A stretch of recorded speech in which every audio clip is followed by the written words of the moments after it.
জরুরি সেবায় থাকছে না জ্বালানি রেশনিং, সংসদে বললেন প্রধানমন্ত্রী।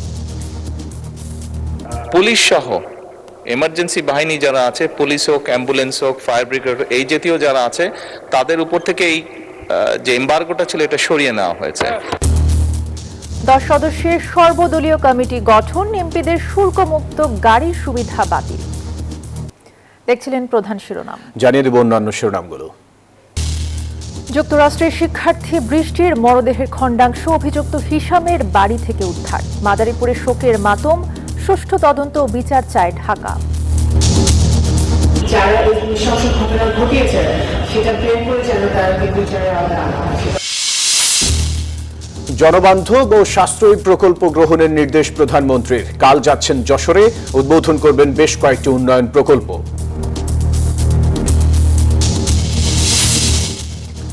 রাজধানীর বাড্ডার বাসা থেকে ঢাবি শিক্ষার্থীর মরদেহ উদ্ধার, ময়না তদন্ত সম্পন্ন। শিক্ষক ও এক সহপাঠী আটক। এবং বিসিবির 2 সভাপতিকে সরানো নিয়ে ক্ষোভ প্রকাশ সাবেক পরিচালক সাজ্জাদুল ববির। তামিমের ক্ষেত্রে পুনরাবৃত্তির শঙ্কা। দর্শক, স্বাগত নিউজ 24 সংবাদে। পুরো সংবাদে আপনাদের সাথে আছি আমরা দুজন, আমি ফয়সাল মাহমুদ এবং আমি তাসনিম অর্থী। দেখছিলেন বিআরবি কেবল সংবাদ শিরোনাম। চলে যাব পুরো খবরে। পুলিশ সহ জরুরি সেবায় নিয়োজিত বাহিনীর উপর আরোপিত জ্বালানি তেলের সীমাবদ্ধতা বা রেশনিং তুলে নেওয়া হয়েছে। বিকেলে জাতীয় সংসদে এই কথা জানান প্রধানমন্ত্রী তারেক রহমান। তিনি জানান, আইন শৃঙ্খলা পরিস্থিতি স্বাভাবিক রাখতে ইতিমধ্যে এই সিদ্ধান্ত কার্যকর হয়েছে। এদিকে সংসদ সদস্যরা শুল্কমুক্ত গাড়ি আমদানির যে সুবিধা পেতেন তা বাতিল করা হয়েছে। ইসরায়েল ইরান যুদ্ধের কারণে বিশ্বের অন্যান্য দেশের মতো বাংলাদেশেও দেখা দেয় জ্বালানি সংকট। পরিস্থিতি সামাল দিতে জ্বালানি তেল সরবরাহ রেশনিং শুরু হয়। থানা, হাসপাতাল, ফায়ার সার্ভিস সহ জরুরি সেবা প্রদানকারী সংস্থাগুলোও এই রেশনিং এর আওতায় আসে। ফলে সড়কে পুলিশি টহল আগের চেয়েও কমে যায়। অ্যাম্বুলেন্স পেতেও ভোগান্তিতে পড়েন রোগী। এমন পরিস্থিতিতে জাতীয় সংসদে পয়েন্ট অফ অর্ডারে সংসদ সদস্য মনিরুল হক চৌধুরী বিষয়টি তুলে ধরেন। জবাবে প্রধানমন্ত্রী তারেক রহমান বলেন, এই বিষয়ে ইতিমধ্যে পদক্ষেপ নেওয়া হয়েছে। পুলিশ বাহিনী, অ্যাম্বুলেন্স বা ফায়ার সার্ভিসের গাড়িতে জ্বালানি সরবরাহে যে সীমাবদ্ধতা ছিল তা তুলে নেওয়া হয়েছে। পুলিশ সহ এমার্জেন্সি বাহিনী যারা আছে, পুলিশ হোক, অ্যাম্বুলেন্স হোক, ফায়ার ব্রিগেড, এই জাতীয় যারা আছে, তাদের উপর থেকে এই যে এমবার্গোটা ছিল এটা সরিয়ে নেওয়া হয়েছে। এটা আরো 2 দিন আগে এই সিদ্ধান্তটি আমরা গ্রহণ করেছি। 2 দিন আগে এটি ক্লিয়ার করে দেওয়া হয়েছে।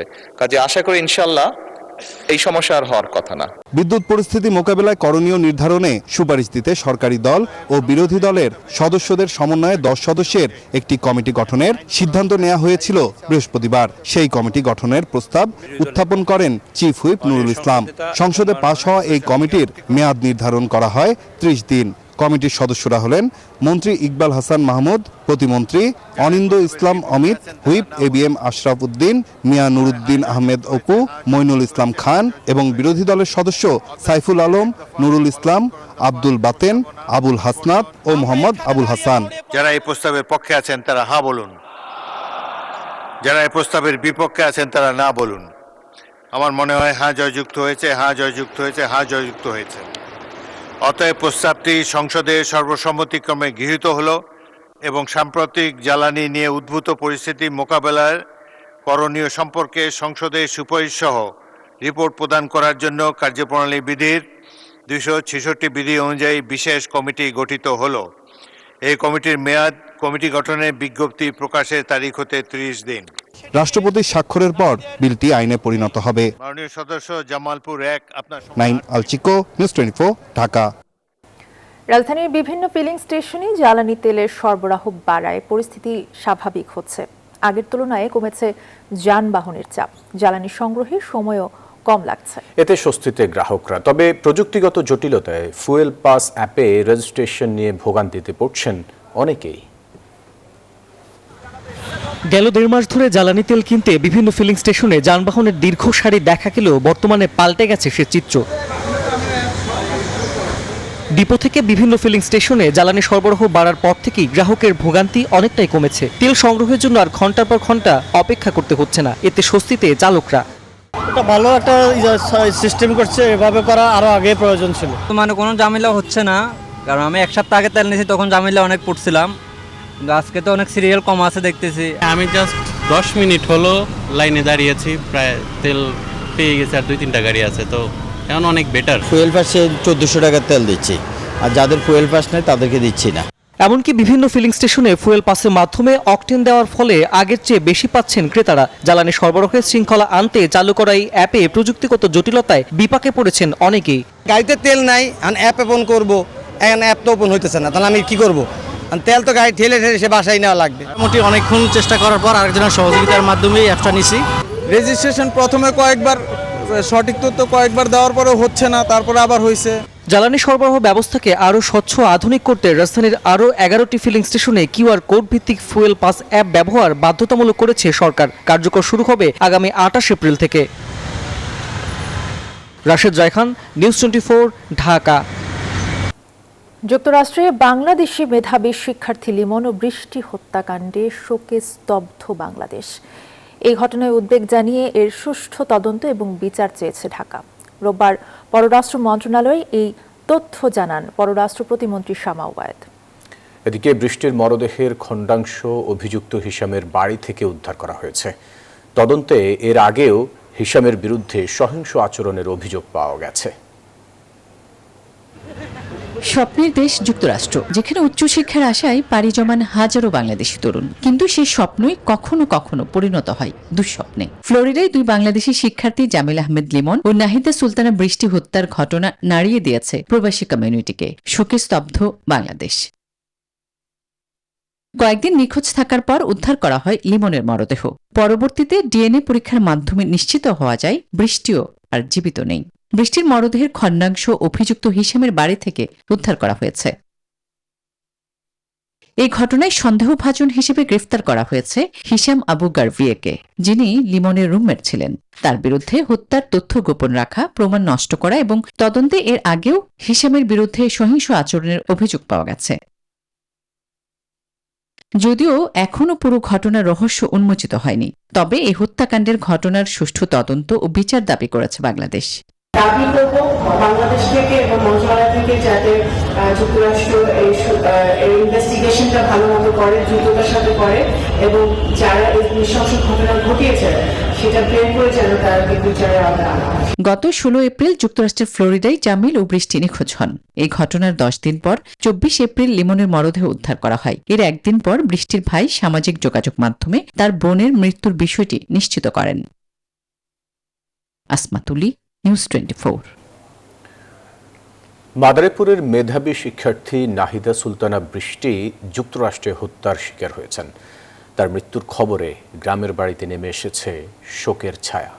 দ্রুত মরদেহ দেশে ফেরত আনা সহ এবং হত্যাকারীদের দৃষ্টান্তমূলক শাস্তির দাবি পরিবারের।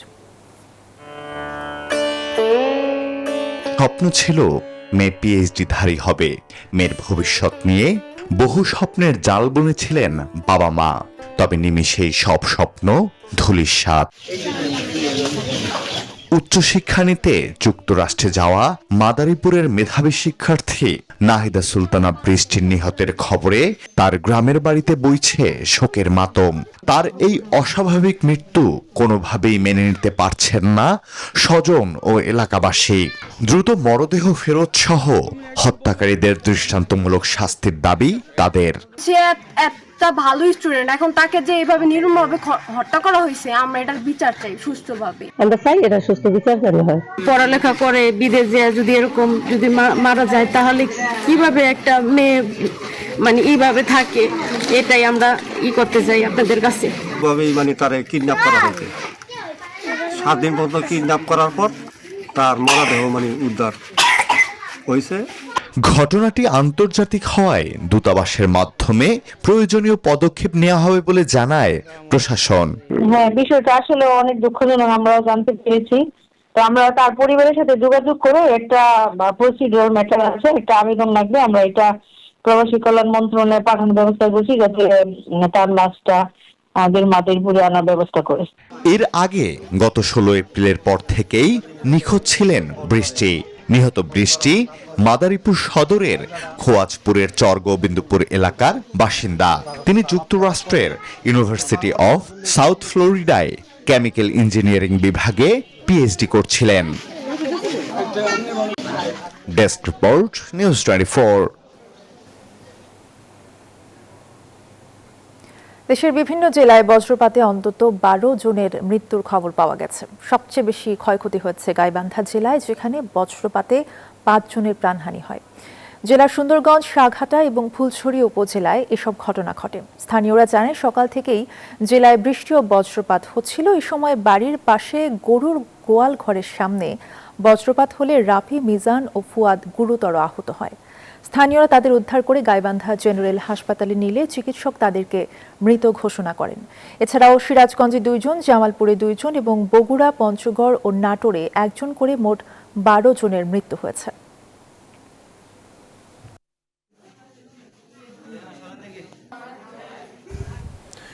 জনবান্ধব ও নির্বাচনী ইশতেহারের সাথে সামঞ্জস্যপূর্ণ প্রকল্প গ্রহণের নির্দেশনা দিয়েছেন প্রধানমন্ত্রী তারেক রহমান। সেই সাথে প্রকল্পের ব্যয় সংকোচনে সবাইকে সচেষ্ট থাকতে বলেছেন তিনি।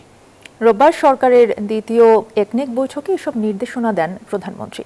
সভা শেষে সাংবাদিকদের এসব কথা জানান পরিকল্পনা প্রতিমন্ত্রী জুনায়েদ সাকিব। এদিন 13,445 কোটি টাকা ব্যয়ে 14টি প্রকল্প অনুমোদন দেওয়া হয়েছে।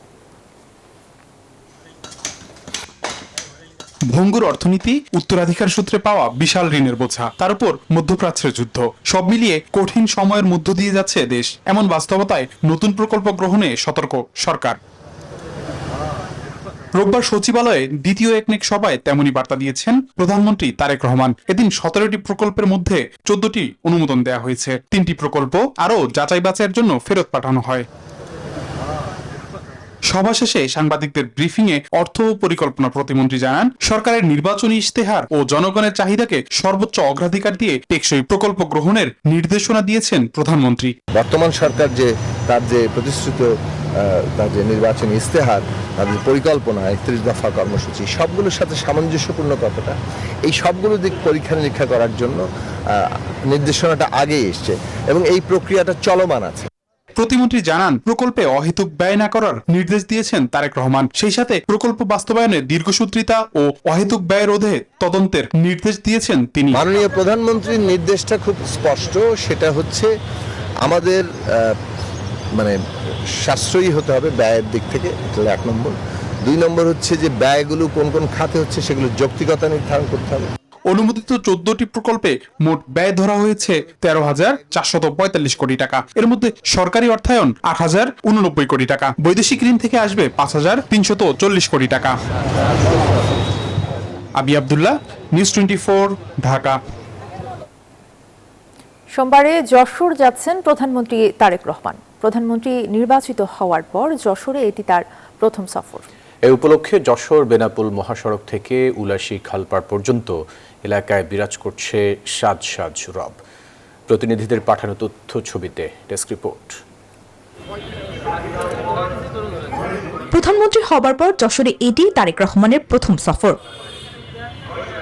কাল তিনি যশোরে যাচ্ছেন। এই সফরের মধ্য দিয়ে তারেক রহমান তার বাবার স্মৃতি বিজড়িত উলাশী যদুনাথপুর খাল পুনঃখনন কাজের উদ্বোধন করবেন। এরপরে 500 শয্যা বিশিষ্ট যশোর মেডিকেল কলেজ হাসপাতালের ভিত্তিপ্রস্তর স্থাপন করবেন। এরপর 200 বছরের প্রাচীন ইনস্টিটিউট পাবলিক লাইব্রেরি পরিদর্শন শেষে যোগ দেবেন জেলা বিএনপি আয়োজিত জনসভায়। তার আগমন উপলক্ষে যশোর বেনাপোল মহাসড়ক থেকে উলাশী খালপাড় পর্যন্ত এলাকায় বিরাজ করছে সাজ সাজ রব। যশোর পরিণত হয়েছে উৎসবের নগরীতে। যশোরের ঈদগাহ ময়দানে বিশাল জনসভা যশোরবাসীর উদ্দেশ্যে তিনি তার মূল্যবান বক্তব্য রাখবেন। যশোরবাসীর আকাঙ্ক্ষা আগামী দিনে জনাব তারেক রহমান ও আমাদের মাননীয় প্রতিমন্ত্রী অনিন্দ ইসলামকে ইনশাআল্লাহ পূরণ করবে। কেন্দ্রীয় নেতৃবৃন্দ বলছেন, উন্নয়নের বার্তা দিতে যশোরের প্রধানমন্ত্রীর এ সফর। তার পিতার স্মৃতি বিজড়িত উলসী খাল পুনঃখনন কর্মসূচির উদ্বোধন করতে উলসীতে যাবেন। সেখান থেকে ফিরে এসে যশোরবাসীর দীর্ঘদিনের যে স্বপ্ন, যশোরে একটি পূর্ণাঙ্গ মেডিকেল কলেজ হাসপাতাল হবে, সেই হাসপাতালের ভিত্তিপ্রস্তর স্থাপন করবেন। আমাদের যে কার্ডধারী ব্যক্তি ডিউটি পাস, নিরাপত্তা পাসের জন্য এই কার্যক্রম গ্রহণ করা হয়েছে, ডিএসবির সাথে কাজ করছে। প্রশাসন সফরের স্থানগুলোতে প্রয়োজনীয় কার্যক্রম সম্পন্ন করেছে। স্থানগুলোর নিরাপত্তায় দায়িত্ব নিয়েছে এসএসএফ সহ নিরাপত্তা বাহিনী।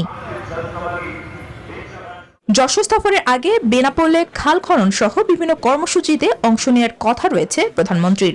আগামীকালকে যশোর জেলার উলাশীর জিয়া খাল পুনর্খননের শুভ উদ্বোধন করবেন।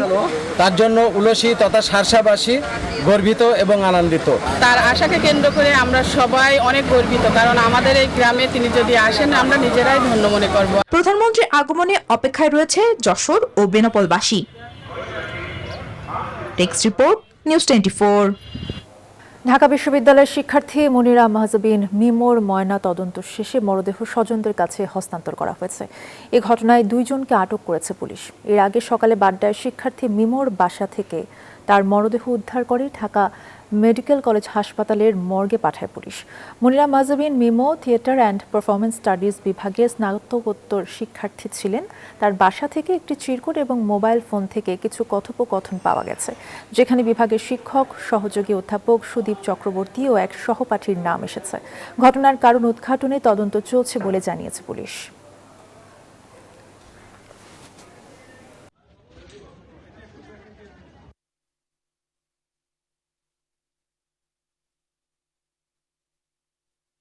মৃত্যুর জন্য যে বা যারাই দায়ী থাকবে, যেহেতু এটা এখন আইনের আওতায় চলে গেছে, আমরা সর্বাত্মকভাবে আমরা এটা মনে প্রাণে চাই তার এটার একটা সুষ্ঠু তদন্ত হোক এবং এটা বিচারের মাধ্যমে যারা এই মৃত্যুর জন্য দায়ী তাদের আসলে সাজা হোক।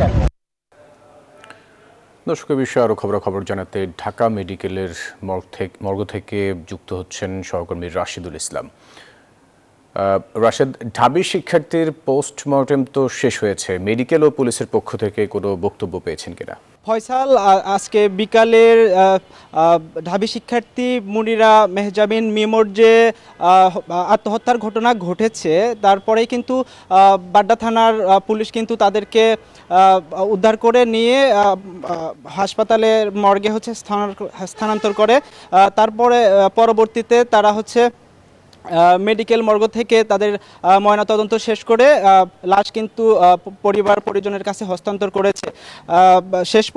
শেষ পর্যন্ত আমরা যতটুকু জানতে পেরেছি, তারা যতটুকু চেষ্টা ছিল পুলিশের, তারা যতটুকু কাজকর্ম শেষ করে তারা কিন্তু লাশকে হস্তান্তর করেছে পরিবারের কাছে। তবে একটা বিষয় জানিয়ে রাখতে চাই, রাজধানীর বাড্ডা থেকে এই যে ঢাবি শিক্ষার্থীর মরদেহ উদ্ধার হলো, এটা কিন্তু তার নিজস্ব বাসাতেই এই আত্মহত্যার ঘটনা ঘটেছে।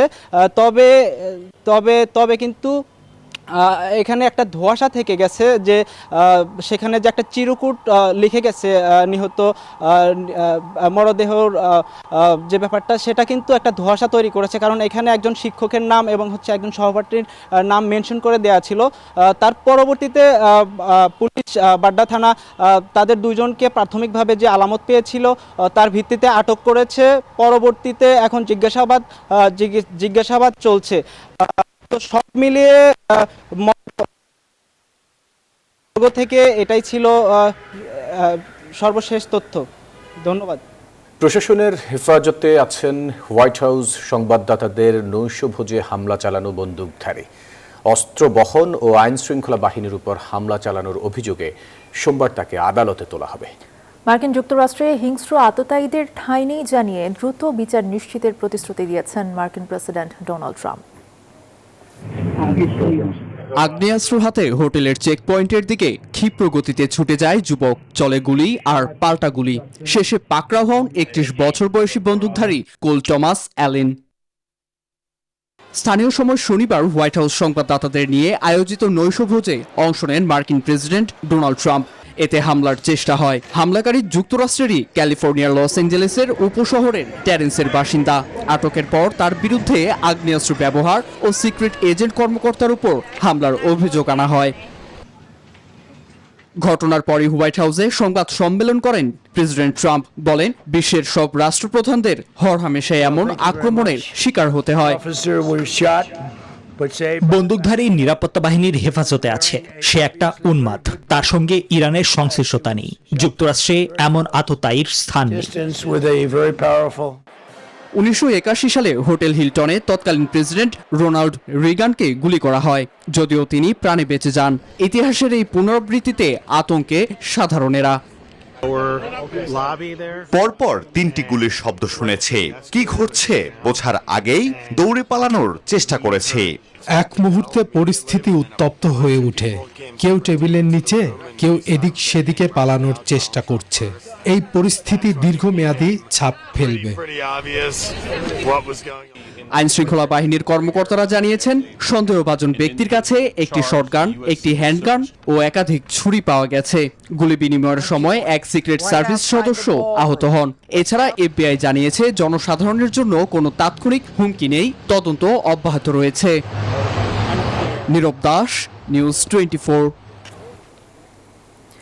মার্কিন প্রেসিডেন্ট ডোনাল্ড ট্রাম্পের উপর ঘটে যাওয়া হামলার ঘটনায় বিশ্বজুড়ে উঠেছে তীব্র নিন্দার ঝড়। রাজনৈতিক এই ভয়াবহ সহিংসতাকে অগণতান্ত্রিক আখ্যা দিয়ে কড়া প্রতিক্রিয়া জানিয়েছেন বিশ্বের বিভিন্ন দেশের রাষ্ট্রপ্রধানরা। ভারত, কানাডা, মেক্সিকো থেকে শুরু করে পাকিস্তান ও অস্ট্রেলিয়ার শীর্ষ নেতারা এই জঘন্য ঘটনার তীব্র সমালোচনা করেছেন। গণতন্ত্রে এমন সহিংসতার কোনো স্থান নেই বলে একমত প্রকাশ করেছেন তারা। ওয়াশিংটনে হামলায় মার্কিন প্রেসিডেন্ট ডোনাল্ড ট্রাম্প নিরাপদে থাকায় স্বস্তি জানিয়ে ভারতের প্রধানমন্ত্রী নরেন্দ্র মোদী ও কানাডার প্রধানমন্ত্রী মার্ক কার্নি বলেন, গণতন্ত্রে সহিংসতার কোনো জায়গা নেই। মেক্সিকোর প্রেসিডেন্ট ক্লডিয়া শেনবাউমের মতে, সহিংসতা কখনোই সমাধানের পথ নয়। ঘটনাটিতে গভীর শোক জানিয়েছেন পাকিস্তানের প্রধানমন্ত্রী শাহবাজ শরীফ। প্রেসিডেন্ট আসিফ আলী জারদারি একে জঘন্য সন্ত্রাসী কাজ আখ্যা দিয়েছেন। এছাড়া সিক্রেট সার্ভিসের দ্রুত পদক্ষেপের প্রশংসা করেছেন অস্ট্রেলিয়ার প্রধানমন্ত্রী অ্যান্থনি আলবানিস। শুধু তাই নয়, যুক্তরাজ্য এবং ভেনেজুয়েলার শীর্ষ নেতারাও এমন অগণতান্ত্রিক ঘটনার তীব্র নিন্দা জানিয়েছেন। বিশ্ব নেতাদের স্পষ্ট বার্তা, সভ্য সমাজে রাজনৈতিক সংঘাত কখনোই কাম্য নয়। নিবির আমিন, নিউজ 24। বিগত 2 সভাপতি ফারুক আহমেদ ও আমিনুল ইসলাম বুলবুলকে সরানোর ঘটনায় ক্ষোভ প্রকাশ করেছেন বিসিবির সাবেক প্রভাবশালী পরিচালক সাজ্জাদুল আলম ববি। তামিমের সাথে এমন ঘটনার পুনরাবৃত্তি যেন না হয় সে শঙ্কাও আছে তার। এছাড়া সভাপতি হিসেবে তামিম ইকবালের সাম্প্রতিক পদক্ষেপে মুগ্ধতার কথাও জানান তিনি। নিউজ 24-এর সঙ্গে একান্ত আলাপচারিতায় এসব কথা বলেন ববি। চট্টগ্রাম থেকে বিস্তারিত জানাচ্ছেন আবরার আল দায়ান, ক্যামেরায় ছিলেন শাহিন মিয়া। তামিম ইকবালের হাত ধরে যেন নতুন স্বপ্ন দেখতে শুরু করেছে বাংলাদেশের ক্রিকেট। নেতৃত্বের দৃঢ়তা, সিদ্ধান্তের সাহস আর কাজে গতির ছাপ অল্প সময়ের মধ্যেই মুগ্ধ করেছেন অনেককে। এবার সেই প্রশংসার কাতারে নাম লেখালেন বিসিবির সাবেক প্রভাবশালী পরিচালক সাজ্জাদুল আলম ববি। নিউজ 24-এর সঙ্গে একান্ত আলাপচারিতায় তামিমের সাম্প্রতিক পদক্ষেপের প্রশংসা করে ববি বলেন, তামিম যদি দীর্ঘ সময় বোর্ডে থাকতে পারেন তাহলে সবচেয়ে বেশি লাভবান হবে বাংলাদেশের ক্রিকেট। ও সিনসিয়ারিটিটা আছে এটা আমি মনে করি, এবং সে বিভিন্ন দিকে যে এগোচ্ছে, বিভিন্নভাবে যে করার চেষ্টা করছে, these are all very appreciable এবং তাকে আমি সাধুবাদ জানাই এই ব্যাপারে। একসময় জাতীয় ক্রীড়া পরিষদের মনোনীত কোটায় পরিচালক হিসেবে বোর্ডের ক্ষমতাধর মুখ ছিলেন ববি। তবে 24-এর গণ অভ্যুত্থানের পর হারান নিজের জায়গা। বিসিবির সাবেক 2 সভাপতিকে সরানোর প্রতিক্রিয়া নিয়ে অসন্তোষ জানান তিনি। এই 2 বছরে 4টা বোর্ড, প্রায় 4টা প্রেসিডেন্ট ছিলেন, এবং যেভাবে পরিবর্তনগুলি আসলো এটা কাম্য না, এটা কোনোদিনই হওয়া উচিত না। একই সঙ্গে সতর্ক বার্তাও দিয়েছেন এই সংগঠক। ফারুক আহমেদ ও আমিনুল ইসলাম বুলবুলের সঙ্গে যা হয়েছে তা যেন তামিমের সঙ্গেও না হয়। এই জিনিসগুলি না আবার পরবর্তীতে আমরা ফলো করি, যেটা ক্রিকেটের জন্য আসলেই এখন যে হয়েছে এগুলির যে রেজাল্ট আমরা ইমিডিয়েটলি যে এখন মাঠে দেখতে পাচ্ছি তাও না, এটা কিন্তু লং টার্ম একটা ইম্প্যাক্ট আছে। ববির চোখে তামিম শুধু একজন সভাপতি নন, তিনি হতে পারেন বাংলাদেশের ক্রিকেট বদলে দেওয়ার বড় কাণ্ডারি। চট্টগ্রাম থেকে আবরার আল দায়ান, নিউজ 24। দর্শকের সাথে শেষ করতে হচ্ছে নিউজ 24 সংবাদ। এতক্ষণ সাথে থাকায় ধন্যবাদ সবাইকে।